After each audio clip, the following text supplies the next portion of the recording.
Hello, my name is Reed Clausen. I'm the Environmental Compliance Manager here at Stuller, Inc. I would like to take this opportunity to show you a snapshot of environmental compliance and some of the things my team and I do. Welcome to Phase 2.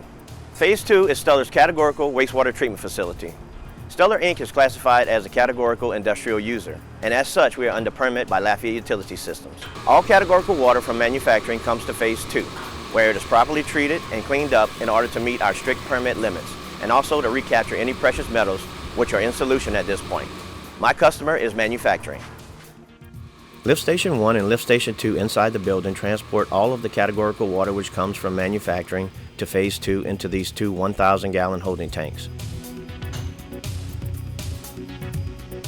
From here, the environmental operator will fill the two 400-gallon mixing tanks in order to begin the treatment process. After the mixing tanks are filled, the variable speed motors are turned on and a pH will be taken first of all to determine if the wastewater is acidic or basic. Next, a metal grabber called IEO61 will be added into the mixing tank. After mixing for about 5 minutes, a flocculant will be added.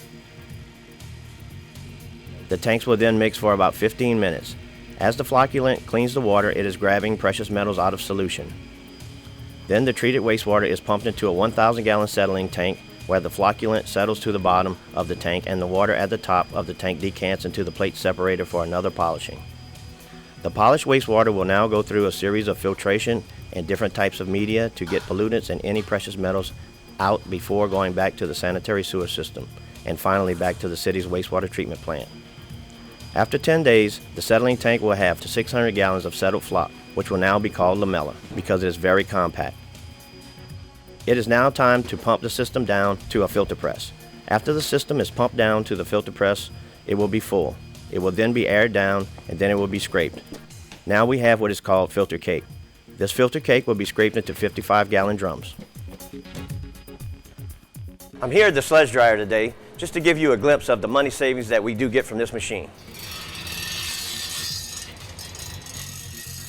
The sludge dryer was incorporated in 2007 in order to dry the filter cake even further and take the remaining moisture out.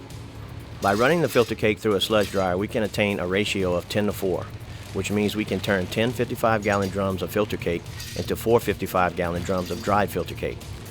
You may ask why this is important. This is important because we used to have 40 drums of filter cake. Now we have 16 drums of dried filter cake. So we are saving money on shipping and processing fees, spending less money for the same content on low-grade shipments. That's keeping the promise.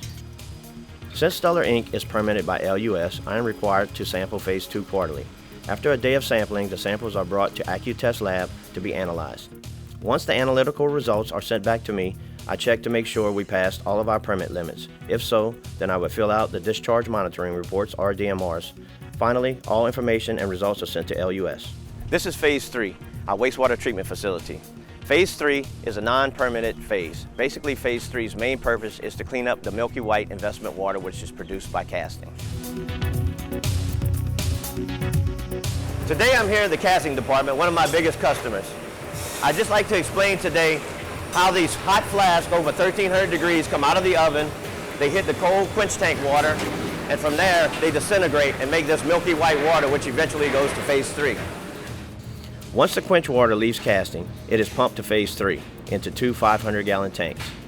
Then it is sent through a filter press where most of the white investment in the water is trapped on the filter cloths of the filter press. Next, the semi-clean water goes to a 1,000-gallon holding tank. From here, it is pumped through 3 filtration units for a final polishing. Now the water is clean once again and will go to the sanitary sewer system and finally back to the city's wastewater treatment plant. Casting sends Phase 3 5,000 to 7,000 gallons of this milky investment water every working day. Once the press gets full, it would have to be aired down and scraped. The white filter cake is scraped into dump carts underneath the filter press. Once full, these dump carts are hauled off by a forklift and dumped into the Allied trash waste bin, then eventually hauled off to a landfill because this investment filter cake is non-hazardous.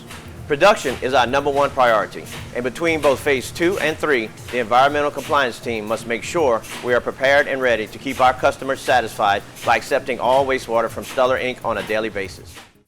At Stuller, Inc., we keep the promise every day by adhering to strict environmental guidelines, thereby protecting our associates and the community. I would like to take this opportunity to thank all Stuller associates in helping my team and I accomplish this important challenge.